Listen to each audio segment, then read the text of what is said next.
السلام علیکم friends, welcome to my YouTube channel. کیسے ہیں آپ سب؟ میں امید کرتی ہوں کہ آپ سب خیریت سے ہوں گے، ٹھیک ہوں گے۔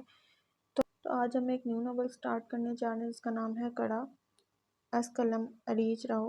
پارٹ 1 ہم نے ریڈ کرنا ہے، تو ہم سٹارٹ لیتے ہیں۔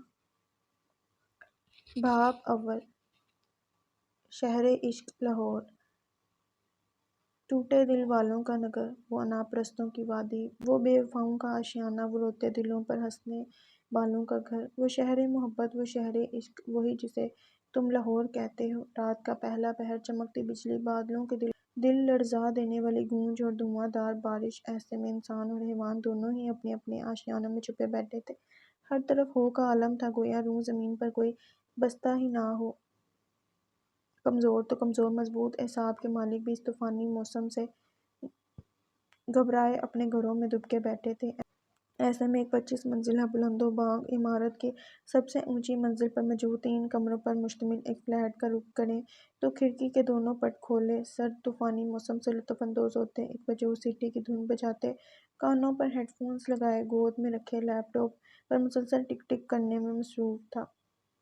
کھڑکی سے مسلسل بارش کی داخل ہوتی بوچھار آدھے کمرے کو ترمتر کر چکی تھی، لیکن اس وجود پر گویا جوں بھی نہ رینگی۔ وجوں کا توں اپنے کام میں مصروف رہا۔ کمرے میں جلتے ہلکے سے زرد رنگ کے بلب کی روشنی میں ایک شخص کمرے میں بربراتا داخل ہوا اور ٹھک کی آواز کے ساتھ کھڑکی کے دونوں پٹ بند کیے، دونوں ہاتھ کمر پر ٹکائے، خاصے زنانہ انداز میں کرسی پر تقریباً نیم دراز دونوں ٹانگیں سامنے موجود لکڑی کے ٹیبل پر رکھے وجود کو گھورنے میں مصروف ہو گیا۔ وہ لمبا چوڑا نیم دراز وجود اگر اس کو اپنی بیوی کہتا تھا تو غلط تو ہرگز نہیں کہتا تھا۔ بات سنو میاں، کرایہ آپ کے محروم ابا آ کر نہیں دے کر جائیں گے؟ بس بہت ہوا، کل مجھے ہر صورت کرایہ چاہیے، ورنہ آپ کوئی اور بندوبست کر کے رکھنا۔ اس دبلے پتلے قریباً 25-26 سال کے نوجوان نے دھاڑنے کی بھرپور کوشش کرتے ہوئے مخالف کو ڈرانا چاہا، لیکن پوری طرح سے ناکام رہا، بلکہ مخالف کی ایک جاندار گھوڑی کے زیر اثر دہاڑ یکدم منمناہٹ میں بدلی۔ یار بھائی، تجھے اللہ کا واسطہ پیسے دے دے، ورنہ میرے ابا حضور نے بنا وارننگ کے آسمانوں کی سیر کروا دینی ہے، وہ بھی اپنی پشاوری چپل سے۔ پھر خود ہی اپنے آپ کو تصور میں پشاوری چپل سے پیٹتے دیکھ کر جھنجھوڑی لی۔ ویسے تمہیں نہیں لگتا کہ جدید دور کے ساتھ ماں باپ کو اولاد کو مارنے کے اوزار بدل دینے چاہیے؟ مطلب جھاڑو، بیلٹ، بیلن، چپل کافی اولڈ فیشن ہو گئے ہیں، نہیں؟ پھر جیسے اپنی بات کی تائید کر کے سامنے دراز وجود کی طرف دیکھا۔ انداز اس قدر سنجیدہ تھا کہ دور سے دیکھنے والے کو یوں معلوم ہوتا کہ دونوں مسئلہ کشمیر کو زیر بحث لائے اپنے خیالات کا اظہار کر رہے ہیں۔ اور خیر، مومن کے لیے تو یہ مسئلہ کشمیر سے زیادہ بڑا تھا، لیکن سامنے بیٹھے وجود کو شاید اپنے کام میں خلل پسند نہیں آیا تھا، اور یہ اس کے چہرے کی بیضاء اور تاثرات سے واضح تھا۔ لیکن پرواہ کسے تھی؟ مومن کو تو ہرگز نہیں تھی۔ درست؟ اس بات میں سر ہلاتے گویا مومن کی بات کی تائید کی گئی تھی۔ تو تمہارے خیال میں جدید دور کے والدین کو اولاد کو مارنے کے لیے کس چیز کا استعمال کرنا چاہیے؟ موبائل، لیپ ٹاپ یا پھر LED کے بارے میں کیا خیال ہے تمہارا؟ یہ تو زیادہ زور سے نہیں لگیں گے۔ Shut up! ابھی مومن کا پرسوچ تجزیہ مکمل بھی نہ ہوا تھا کہ مقابل کی اونچی دھاڑ سے بیچارے کا ننھا سا دل سہم سا گیا۔ تمہیں ایک کام کہا تھا میں نے؟ وہ اس سے استفسار کرتے دوبارہ لیپ ٹاپ میں مصروف ہو گیا، جس سے چند لمحے پہلے بقول اس کے اس نے اپنے مردانہ بیوی کو ڈانٹا ہی نہ ہو۔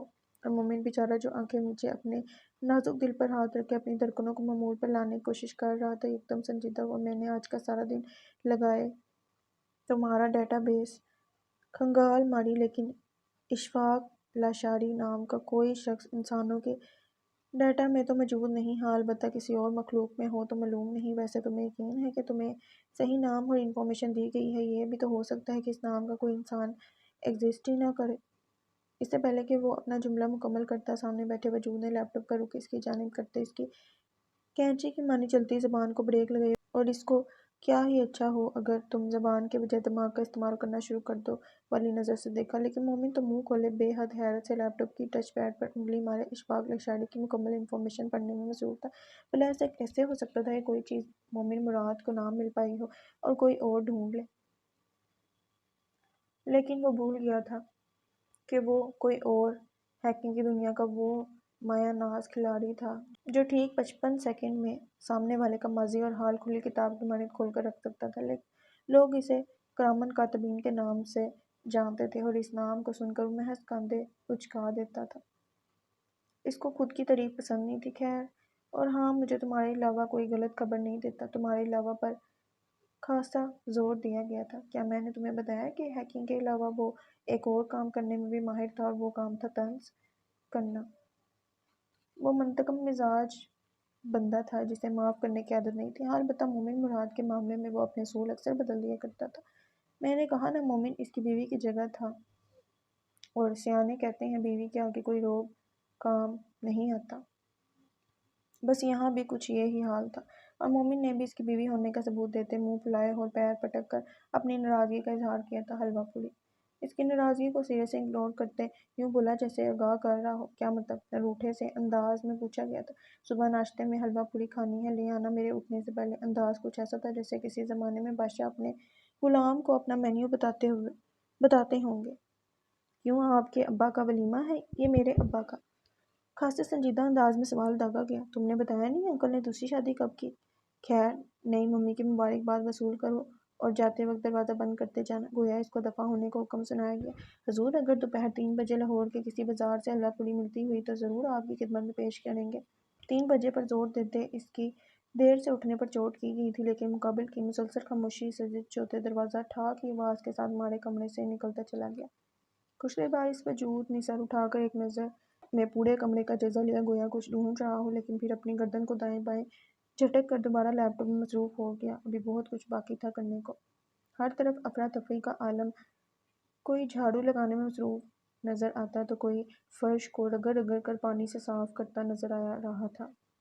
معمول کے مطابق جو لوگ اس وقت اپنی اپنی کرسی پر بیٹھے اونگڑے ہوتے تھے، اس وقت مستعدی سے کھڑے اپنے اپنے فرائض انجام دینے میں مشغول تھے، اور ان کا سربراہ یعنی ایس ایچ او، جس کے عام دنوں میں ٹھاٹھ ہی الگ ہوتے تھے، آج وہ بھی فائلوں میں سر دیے یوں نظر آتا تھا کہ نئے ملک کے نقشے کی تلاش میں سرگرداں ہو۔ روزانہ معمول کے حساب سے اس جگہ آنے والے لوگ اس قدر ڈسپلن دیکھ کر شاید نہیں یقیناً گش کھا کر گر جاتے۔ جی ہاں، یہ منظر تھا کینٹ تھانے لاہور کا، اور آج ان کے ہاں نئی تعینات کی گئی ایس پی صاحبہ کی آمد تھی۔ پچھلے والے اے ایس پی صاحب تو ان کے دوست کے ہی مانند تھے کہ وہ بھی اکثر کام کرنے کے بجائے اونگنے یا پھر جونیئر آفیسرز کے ساتھ شطرنج کھیلنے میں مشغول نظر آتے تھے، لیکن ان بیچاروں کی قسمت خراب کہ اے ایس پی صاحب کا تبادلہ کہیں اور کر دیا گیا تھا۔ نئی اے ایس پی صاحبہ کے بارے میں مشہور تھا کہ ان کو او سی ڈی ہے۔ اب یہ کس مرض کی دوا ہے یا مرض، اس سے تو وہ بیچارے ناواقف تھے، لیکن آسان لفظوں میں ان کے مطابق ان کی نئی اے ایس پی صاحبہ کو صفائی کا خبط تھا۔ یہی وجہ تھی کہ وہ پہلے ہی روز ایس پی صاحبہ کو متاثر کر لینا چاہتے تھے۔ تھانے میں غیر معمولی سی حرکت نے بتایا کہ اے ایس پی صاحبہ تھانے پہنچ چکی ہیں۔ لاہور آنے کا یہ اس کا پہلا تجربہ تھا۔ اس نے اپنی زیادہ تر عمر کراچی میں گزاری تھی اور پھر سی ایس ایس کرنے کے بعد کراچی ہی میں تعینات ہو گئی تھی۔ یہ اس کی دوسری پوسٹنگ تھی۔ اس نے گاڑی سے اترتے ہی اطراف میں گہری نظر ڈالی۔ وہی افراتفری کا عالم، کوئی چہرے پر پریشانی کے تاثرات لیے آ رہا تھا تو کوئی انتظار سے اکتایا ہوا مسلسل برپاتا ہوا ادھر ادھر چکر کاٹ رہا تھا۔ کسی کی ایف آئی آر درج نہیں ہو رہی تھی اور ضمانت کے لیے آئے وکلا آپس میں محو گفتگو تھے۔ وہ کل رات کی دھواں دار بارش کے بعد موسم بھی بڑھتی خنکی کے زیر اثر سرمئی لانگ کوٹ میں ملبوس، اونچی پونی ٹیل بنائے میک اپ سے مبرا اور ازلی سنجیدگی سے بھرپور چہرہ لیے اتنی پر اثر پرسنالٹی رکھتی تھی، گزرنے والا ایک بار مڑ کر ضرور دیکھتا تھا۔ ہلکا سانولا رنگ، کمان کی مانند تیکھے کھڑے نین نقش، اور اس پر ناک میں پہنا چمکتا ہوا موتی سورج کی موجودگی کا پتہ دیتا تھا۔ اس نے جوں ہی تھانے میں قدم رکھا، پولیس اہلکاروں نے اٹینشن ہوتے سلیوٹ جھاڑا، لیکن ان کی نکلی ہوئی بڑی سی توند ان کے کام میں خلل ڈال رہی تھی۔ خیر، اس بات کا دعویٰ وہ شرطیہ طور پر کر سکتی تھی کہ ٹھیک اگلے 2 مہینے میں بڑی سے بڑی توند اپنے آپ ہی ڈھل جائے گی، اتنا تو اسے خود پر یقین تھا۔ سلام میڈم۔ ابھی وہ ان کا جائزہ لینے میں ہی مصروف تھی کہ ایس ایچ او نے اپنی موجودگی کا احساس دلایا۔ وعلیکم السلام۔ اس نے زیر لب سلام کا جواب دیا۔ یہ لوگ کیوں جمع ہیں؟ والی نظروں سے دیکھا اور بینچوں پر بیٹھے لوگوں کی طرف اشارہ کیا۔ اسے بولنا پسند نہیں تھا۔ وہ زبان سے زیادہ آنکھوں اور اس سے بھی زیادہ ہاتھوں کے استعمال پر یقین رکھتی تھی۔ میم، ایف آئی آر درج کروانے کے لیے ابھی اس کا جملہ مکمل بھی نہ ہوا تھا کہ اس کے سرد آواز گونجی۔ درج کیوں نہیں ہوئی ابھی تک؟ اسے تحمید پسند نہیں تھی، وہ مختصر جواب دینے اور سننے کی عادی تھی۔ میم، آج آپ کا پہلا دن تھا تو آپ کے استقبال کے لیے تیاری میں مصروف تھے۔ ایک اہلکار نے آگے بڑھتے گلدستہ پیش کیا۔ ایک نظر اہلکار کو دیکھا اور دوسری نظر گلدستے پر ڈالی۔ میں وزیر اعظم کب منتخب ہوئی؟ اس کے انداز سے کہیں بھی یہ نہ لگا کہ بات مذاق میں کی گئی ہے۔ میم، اللہ آپ کو اور ترقی دے۔ ایس ایچ او نے خوشامد کرنے کی بھرپور کوشش کی، لیکن وہ درستگی سے اس کی بات کاٹ دی۔ 5 منٹ کے اندر اندر ان تمام لوگوں کی ایف آئی آر درج ہو جانی چاہیے، اور اگر 5 سے 6 منٹ ہوئے تو میں تمہیں اگلے 3 ماہ کے لیے معطل کرتی ہوں، انڈرسٹینڈ؟ وہ اس کی طرف جھکتی، ٹیبل پر ہاتھ رکھے بولتی۔ باقی تمام لوگوں کی زبان سمیت دل کی دھڑکن بھی روک گئی۔ ان کو غیبی طور پر یہ احساس ہو گیا کہ ان کی ملکہ آ چکی ہے۔ آج کے بعد صبح 6 بجے کے بعد تھانے میں داخل ہونے والے افراد کو، خواہ وہ سپاہی ہو، حوالدار ہو یا ایس ایچ او ہو، میں 3 دن کے لیے معطل کرتی ہوں۔ ان بیچاروں نے جو صبح کی 9 یا 10 بجے تھانے احسان کرنے والے انداز میں پہنچتے تھے، بیساختہ تھوک نکلا۔ ارے واؤ، اتنی خاموشی، کیا بات ہے؟ اس قدر صفائی کس خوشی میں؟ ایس ایچ او کے سسرال والوں نے آنا ہے کیا؟ بے ڈھنگے سے انداز میں پولیس وردی میں ملبوس ایک جونیئر افسر شوق آوازیں نکالتا تھانے میں داخل ہوتے، اس قدر خاموشی پر حیران ہوتا، ساتھ ہی ساتھ ایک سپاہی کو تھپڑ بھی جھڑ گیا۔ اس کی نظر فی الحال جلاد اے ایس پی صاحبہ کا نیا نام، جو ان سب نے دل ہی دل میں اس کو دیا تھا، پر نظر نہیں پڑی تھی۔ یہ تو گیا۔ ایس ایچ او منہ ہی منہ میں بھر رہا ہے۔ اس کی بھربھراہٹ سنتے جلاد صاحبہ نے اس کو کھا جانے والی نظروں سے دیکھا۔ وہ بیچارہ جو اس کی بات سننے وہیں رک گیا تھا، ایک دم گھبرایا۔ 3 منٹ، گویا اس کے معطل ہونے کے وقت سے آگاہ کیا گیا۔ جی؟ وہ بیچارہ ایسے غائب ہوا جیسے گدھے کے سر سے سینگ۔ خدا بخش! اونچی آواز میں پولیس حوالدار کو مخاطب کیا گیا۔ یس میم۔ وہ بیچارہ خواہ ہی گھبرا گیا۔ وہ یہاں آنے سے پہلے تمام اہلکاروں کی انفارمیشن لے کر آئی تھی۔ سب سے پہلے ایک سسپینشن لیٹر ٹائپ کرو، جس میں لکھو کہ میں یعنی ایس پی نمل کمال جونیئر آفیسر حسیب احمد کو اگلے حکم تک معطل کرتی ہوں۔ وہ آہستہ سے چلتی، جس اہلکار کو جونیئر افسر حسیب احمد نے تھپڑ مارا تھا، اس کی طرف بڑھی۔ پھر ایک ایف آئی آر درج کرو کہ حسیب احمد نے آن ڈیوٹی پولیس اہلکار پر ہاتھ اٹھایا ہے۔ گواہان میں میرا اور یہاں موجود ہر شخص کا نام لکھو، اور اس ایف آئی آر کی بنیاد پر حسیب احمد کو گرفتار کر لیا جائے۔ وہ اب بھی خدا بخش سے ہی مخاطب تھی، بس دیکھ اس اہلکار کو رہی تھی جس کو تھپڑ پڑا تھا۔ ایک اور سسپینشن لیٹر ٹائپ کرو، جس میں سپاہی نذیر کو میرے حکم پر 2 ہفتوں کے لیے معطل کر دیا گیا ہے۔ ایک تو اس بیچارے کو تھپڑ پڑا، اوپر سے معطل بھی اسے ہی کر دیا گیا۔ یہ ظلم ہی تو تھا۔ مجھے امید ہے ان 2 ہفتوں میں تم اپنی عزت کرنا سیکھ جاؤ گے، ان کے مقابل کھڑی وہ کہہ رہی تھی۔ یہ دونوں لیٹرز مجھ سے سائن کروانے کے لیے آفس آ جانا، اور اس ہی پروقار چال کے ساتھ تھانے میں بنے اپنے آفس کی طرف بڑھ، جس کے باہر ایک تختی نصب تھی، جس پر سنہری الفاظ میں اے ایس پی نمل کمال درج تھا۔ حسیب احمد کو سمجھ بھی نہ آئی کہ اس کے ساتھ ہوا کیا ہے، لیکن یہ اندازہ ضرور ہو گیا تھا کہ پہلے والی عیش ختم ہونے کا وقت ہوا چلا جاتا ہے۔ عشق کرنا ہے تو لاہور چلے آؤ، وہ لہک لہک کر گاتا، ساتھ کڑاہی میں پوڑیاں تلنے میں بھی مصروف تھا۔ حلوہ وہ پہلے ہی تیار کر چکا تھا۔ واقعی دوپہر 3 بجے لاہور کے کسی بازار میں حلوہ پوڑی نہیں ملی تھی، لیکن زین کمال نے کہا تھا کہ اس نے حلوہ پوڑی کھانی ہے، اور ایسا ہو سکتا تھا کہ زین کمال فرمائش کرے اور مومن مراد پوری نہ کرے۔ بس پھر کیا تھا کہ وہ خود ہی حلوہ پوڑی بنانے کھڑا ہو گیا تھا، اور اس 3 کمروں پر مشتمل فلیٹ کی ہر دیوار، ہر دروازہ اور ہر شاہ گواہ تھی کہ زین کمال کی مردانہ بیوی کس قدر سُگگر ہے، اور بیوی کا شوہر یعنی زین کمال کس قدر پھوڑ۔ خیر، اس کی آنکھ کھلی تو کانوں میں مومن مراد کی بے سری آواز پڑی۔ کوئی اور انسان ہوتا تو اس آواز نامی عذاب سے بچنے کی کوشش ضرور کرتا، لیکن وہ عادی تھا اس آواز کا بھی، اور آواز کے مالک کا بھی۔ وقت دیکھا تو گھڑی 3:30 بجا رہی تھی۔ فجر کی نماز پڑھ کر سویا ابھی اٹھا تھا۔ تیز روی سے اٹھتے واش روم کا رخ کیا۔ سردیوں کا آغاز تھا، دن آہستہ سے چھوٹے ہو رہے تھے۔ واش روم سے نکلا تو شلوار قمیض میں ملبوس کرتے کے بازو کہنیوں تک فولڈ کیے ہوئے تھے۔ چہرے سے ٹپکتا پانی اس بات کا ثبوت تھا کہ وہ وجود باوضو تھا اور جان ماز کی تلاش میں نظریں گھما رہا تھا۔ نامراد بیوی جان ماس کہاں رکھی ہے؟ تمہیں کتنی بار کہا ہے کہ میرے کمرے کو نہ چھیڑا کرو، لیکن نہیں۔ بچہ خاصا جھنجھلا چکا تھا، بھربراہٹ جاری تھی۔ کیا ہے؟ اس نے کچن سے ہی ہانک لگائی، البتہ بے سرے گانے کی آواز اب بند ہو چکی تھی۔ پھر کودی اس کے کمرے کا رخ کیا اور سامنے ٹیبل پر سلیقے سے طے شدہ جان ماس اٹھا کر اس کی آنکھوں کے سامنے لہرائی، لیکن زین کمال اپنی غلطی مان لے۔ ناممکن! کیا شان بے نیازی تھی کہ نکبت سے سر جھٹک کر جان ماس بچھائے اس کو دفع ہو جاؤ والی نظروں سے دیکھا؟ آگے بھی مومن مراد تھا، جو بغیر اصل لیے اس کا بکھرا کمرہ سمیٹنے میں لگ گیا۔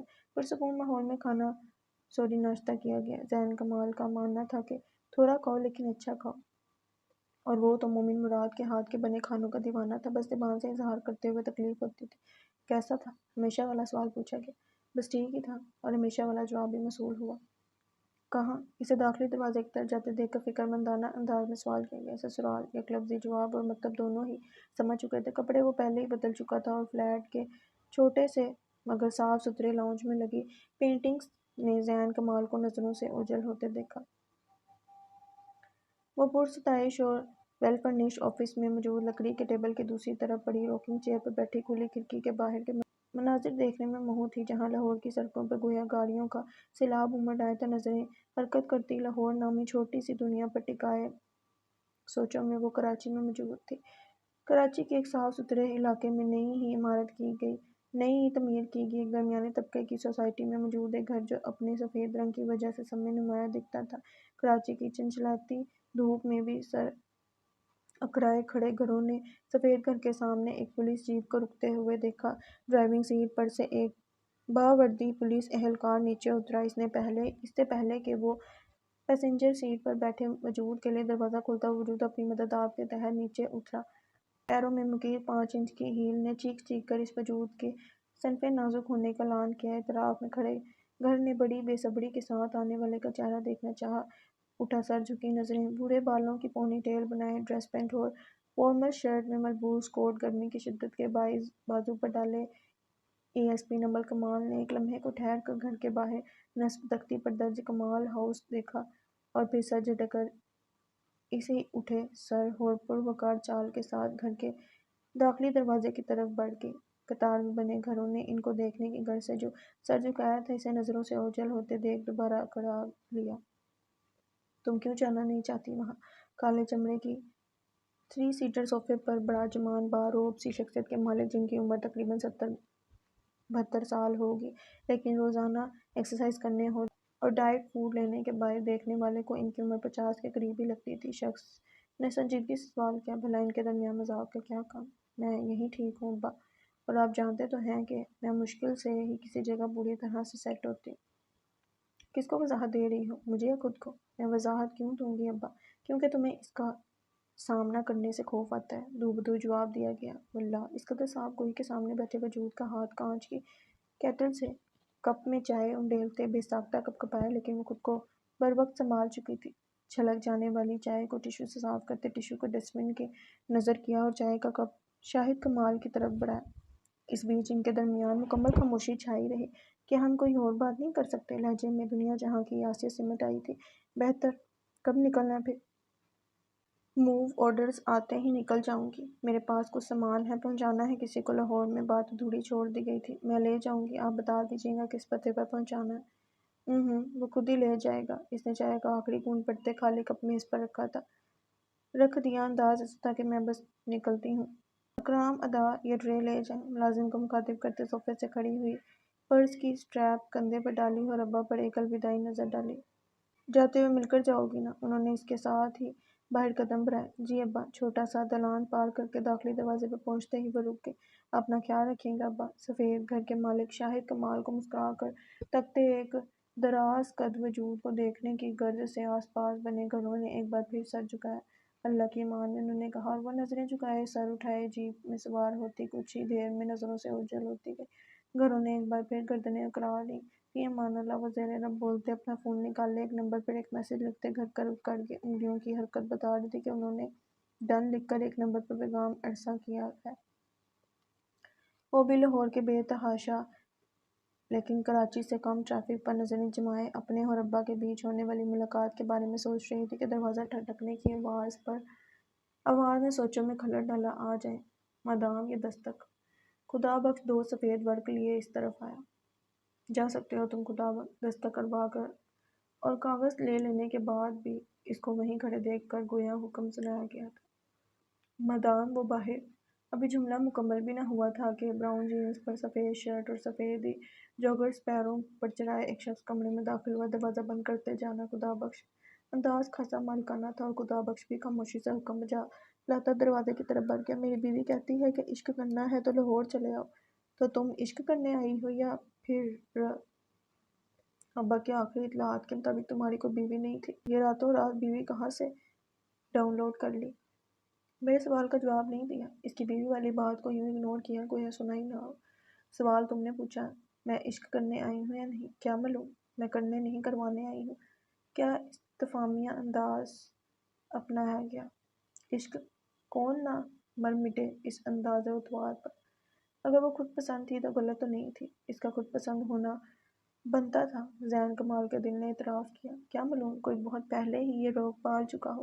اونچی آواز میں تو نہ کہہ سکا لیکن دل نے اس کی آواز ضرور سنی تھی اور سن کر سر بھی جھٹکا تھا۔ یہی تو مسئلہ تھا کہ ہر بات بے بانک دہل کر دینے والے وجیح مرد کی اس معاملے میں انا آڑے آ جاتی تھی۔ اس پاگل کو کون بتائے کہ محبتوں میں انائیں نہیں ہوتی؟ کسی کو بلی کا بکرا بنانے کا سوچا ہے پھر؟ مبتسم انداز میں پوچھا گیا۔ زین عالم تمہیں نہیں لگتا تم بلا وجہ میرا وقت برباد کر رہے ہو؟ انداز اہمیت سے بھرپور تھا۔ فارغ تھا تو سوچا، زج کرنے کی بھرپور کوشش کی گئی، حالانکہ اس کے لبوں سے زین عالم سن کر دل بری طرح دھڑکا تھا۔ ایک وہ ہی تو تھی جو اس کو زین کمال کے بجائے زین عالم پکارا کرتی تھی۔ لوگ کہتے ہیں کہ وقت سے بڑا مرحم کوئی نہیں ہوتا، لیکن اس کا ماننا تھا کہ وقت سے بڑا ظالم کوئی نہیں ہوتا۔ اس کا بس چلتا وہ گزرے وقت کو کھینچ کر واپس لے آتا۔ ایسا نہیں تھا ان گزرے چند سالوں نے اسے خوشیاں نہیں دکھائی تھیں، اس نے بہت بلندیاں دیکھی تھی، بہت عروج دیکھا تھا، لیکن ایک خسارہ وہ ایک خسارے کے سامنے تمام بلندیاں، تمام کامیابیاں ذرے برابر تھیں، اور زین کمال کی زندگی میں وہ ایک خسارہ نمل کمال کا اس کی زندگی سے چلے جانا تھا۔ زین عالم دروازہ اس طرف ہے، بڑے ضبط کا مظاہرہ کیا گیا، ورنہ دل تو چاہ رہا تھا کہ سامنے پڑا پیپر ویٹ اٹھا کر اس کا سر کھول دے۔ سوچو مت، مار دو۔ ہاں وہ ایک اچھا مائنڈ ریڈر تھا۔ وہ آنکھوں کی حرکت سے بک بک دل اور دماغ دونوں کا حال جان لیا کرتا تھا، اور ابھی تو یوں بھی سامنے نمل کمال تھی۔ تم نہیں بدل سکتے زین کمال۔ وہ اس کی بات پر چونکی نہیں تھی، وہ زین عالم کمال کو جانتی تھی۔ اسے میں پیار میں کیا گیا شکوہ سمجھو۔ نمل کو لگا جیسے بولتے وقت وہ مسکرایا ہو۔ پیار؟ میں نے کہا نا زین کمال، تم نہیں بدل سکتے۔ تم آج بھی غلط فہم ہو یا شاید خوش فہم۔ وہ بولتے وقت باقاعدہ طور پر ہنسی تھی، ایک کھوکھلی ہنسی۔ ہم میں سے اگر کوئی بدلا ہے تو وہ تم ہو۔ وہ نہ چاہتے ہوئے بھی شکوہ کر گیا۔ وہ چہروں سے مسکراہٹ نوچنا خوب جانتا تھا۔ شکوے شکایات والا کوئی تعلق نہیں ہے ہمارے درمیان زین کمال۔ کہو کیوں آنا ہوا؟ ایک اور بار زین کمال کہا گیا اور وہ بڑی مشکل سے اپنا امڑتا اشتعال ضبط کر گیا۔ اس کمینے دل کو سکون نہیں تھا جاہل۔ زیر لب اپنے ہی دل کو ہزاروں صلبتوں سے نوازتا گیا۔ آواز اتنی آہستہ تھی کہ نمل کمال کی سمیتیں اس کی گل افشانی سننے سے محروم ہی رہیں۔ ابا نے کچھ سامان بھجوایا ہے، تمہارے توسط وہ چاہیے۔ بروقت بہانہ بنایا گیا۔ مجھے نہیں معلوم تھا کہ مشہور زمانہ زین کمال کے پاس اتنا فالتو وقت ہوتا ہے کہ وہ ایک معمولی سامان کے لیے بذات خود چل کر آئیں گے۔ وضاحت دی گئی، کھلم کھلا طنز کیا گیا۔ مجھے بھی نہیں معلوم تھا کہ اے ایس پی نمل کمال ایک معمولی سامان کا بوجھ بلا وجہ کراچی سے لاہور تک کھینچیں گی۔ وضاحت دی گئی، وہ لاجواب کرنا بخوبی جانتا تھا۔ ابا کا حکم تھا، گویا وضاحت دی گئی تھی۔ ابا کا حکم یا ابا کے بیٹے؟ ابھی بات مکمل بھی نہیں ہوئی تھی کہ وہ درشتگی سے اس کی بات کاٹ دی۔ Stop it! میں نہیں جانتی تھی کہ وہ سامان تمہارا ہے زین کمال۔ ایک اور بار زین کمال پکارا گیا، بولتے وقت باقاعدہ نظریں چرائیں گے۔ میں آپ کو آپ سے بہتر جانتا ہوں نمل کمال۔ ایک تو اس شخص کا آپ کہنا 29 سال عمر، 6 فٹ 2 انچ کا ورزشی جسم، ہر وقت ماتھے پر بکھرے پڑے سیاہ بال، سیاہ ہی اندھیری رات سی آنکھیں، گویا بالوں اور آنکھوں نے ٹوین کی ہو، کھڑی ناک ہلکی ہلکی بلیڈ کے ساتھ، اللہ رب العزت کی قدرت کا چلتا پھرتا شاہکار تھا وہ وجیح مرد، اوپر سے اس کا خود سے لاپرواہ انداز، واللہ قاتل تھا وہ شخص۔ تمہارا سامان باہر تمہیں مل جائے گا زین کمال۔ مختصر یہ کہ اس کو چلے جانے کا حکم سنایا گیا۔ مجھے ایک زمانہ زین کمال پکارتا ہے، لیکن میں نمل کمال کو مجھے زین کمال پکارنے کی اجازت نہیں دیتا۔ نمل کو اس کے انداز سے زدہ آنکھوں میں سرد پن محسوس ہوا۔ دنیا لٹ جائے لیکن میں نمل کمال کے لیے پہلے کی طرح زین عالم ہی رہوں گا۔ اس کا انداز، واللہ نمل پر بے ساختہ کپکپی طاری ہوئی۔ پہلے کی طرح، پہلے والا بچہ ہی کیا ہے زین عالم، اس کے انداز میں دنیا جہاں کی تھکاوٹ تھی۔ آنکھوں میں تکالیف کا سمندر لیے بیٹھی لڑکی باہر حسیب احمد کو معطل کرتی، سر اٹھائے ایس ایچ او کو دھمکی دیتی اے ایس پی نمل کمال سے اکثر مختلف تھی۔ کچھ بھی تو نہیں بدلا، تم مڑ کر تو دیکھو، وہیں کھڑا پاؤ گی مجھے۔ لہجہ خاصا بے بس تھا۔ تمہیں آج بھی اپنی انا عزیز ہے زین عالم، جا سکتے ہو تم۔ اس بار براہ راست جانے کا حکم سنایا گیا۔ فون دو۔ اس شخص کا ڈھونڈ جماتا انداز۔ کیوں؟ تم ابھی اس کا جملہ مکمل بھی نہیں ہوا تھا کہ وہ اس کی کرسی کے عین پیچھے کوٹ لٹکانے والی سیٹ کی طرف اپنے قدم بڑھا گیا۔ سرمئی کوٹ نے اس حسین مرد کو اپنی طرف بڑھتے دیکھا۔ کوٹ کے ساتھ ہی سٹینڈ کی ایک شاخ پر لٹکا پرس اتارتے اسے کھول کر 2-3 مرتبہ اس میں ہاتھ مارا۔ بالآخر وہ فون ڈھونڈنے میں کامیاب ہو چکا تھا۔ سکرین آن کی تو فون نے پاس ورڈ مانگا اور زین عالم کمال نے بنا سوچے سمجھے 6 ہندسوں پر مشتمل ایک پاس ورڈ ڈالا اور کلک کی آواز کے ساتھ فون ان لاک ہو چکا تھا۔ اس کلک کی آواز کے ساتھ بہت کچھ بدلا تھا۔ جیسے آفس کی فضا اور اس میں موجود 2 دلوں کی دھڑکنیں، دونوں نے ایک دوسرے کی طرف دیکھا تھا، اور ایک وجود کی آنکھوں میں پاس ورڈ تو بدل نہیں سکتی دعویٰ دل کے بدل جانے کا کرتی ہو، تحریر درج تھی، اور دوسرے کی آنکھوں میں گزرے ماضی کی پرچھائیاں بری طرح درج تھیں۔ درج تھا کہ کیا بھول جانا اتنا آسان ہوتا ہے؟ کیا دل یوں ہی بدل جاتے ہیں؟ دونوں نے یہیں سر جھٹک کے نظروں کا رخ بدلا۔ آفس کی دیواروں نے ایک لمبے چوڑے وجود کی کالے کور میں مکیے موبائل پر تیزی سے متحرک انگلیوں کو غور سے دیکھا تو معلوم ہوا کہ اس نے اپنا نمبر سیو کیا ہے۔